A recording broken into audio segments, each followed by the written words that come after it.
एकाएक कब होता है? धीरे धीरे बच्चे अभी छोटे जब होते हैं तो 10 वर्ष के पहले ही बच्चे का गति धीरे होता है, लेकिन 10 वर्ष जब पार होता है तो उसकी गति धीरे धीरे तेज हो जाता है, बढ़ना प्रारंभ हो जाता है, वो तेजी से बढ़ना प्रारंभ करते हैं। अब वो किशोरावस्था की ओर बढ़ना प्रारंभ कर देते हैं। किशोरावस्था का और एकाएक वो बढ़ना प्रारंभ करते हैं, तब हमको पता चलता है कि भाई ये किशोरावस्था की तरफ बढ़ते हैं। लेकिन ये किशोरावस्था कब से प्रारंभ हो जाता है? 10 से 11 साल के बाद। 10 से 11 साल के बाद वो किशोरावस्था में प्रारंभ होना शुरू हो जाता है। यही चीज कहा गया कि वृद्धि एक प्राकृतिक प्रक्रम है।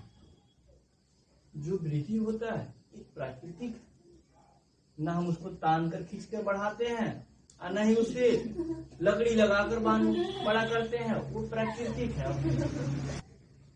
तो ये हमारा जो शरीर जो दिखाई दे रहा है ये प्राकृतिक प्रक्रिया है। जो बढ़ता है मुझे पता नहीं चलता, ये प्रक्रिया चलता ही रहता है। यही होता है किशोरावस्था में, और किशोरावस्था 10 से 11 साल के बाद शुरू हो जाता है।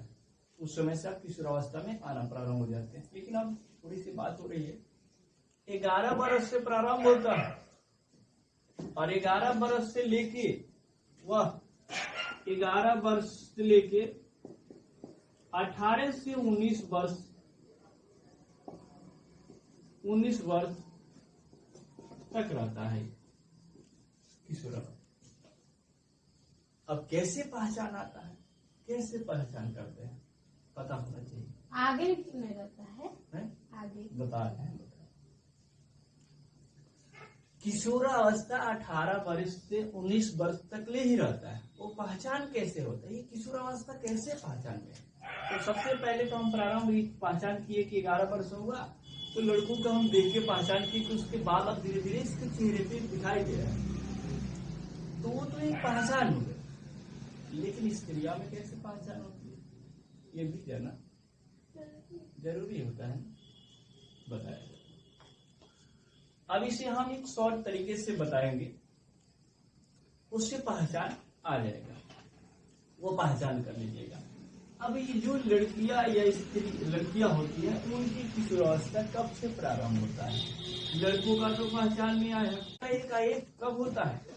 धीरे धीरे बच्चे अभी छोटे जब होते हैं तो 10 वर्ष के पहले ही बच्चे का गति धीरे होता है, लेकिन 10 वर्ष जब पार होता है तो उसकी गति धीरे धीरे तेज हो जाता है, बढ़ना प्रारंभ हो जाता है, वो तेजी से बढ़ना प्रारंभ करते हैं। अब वो किशोर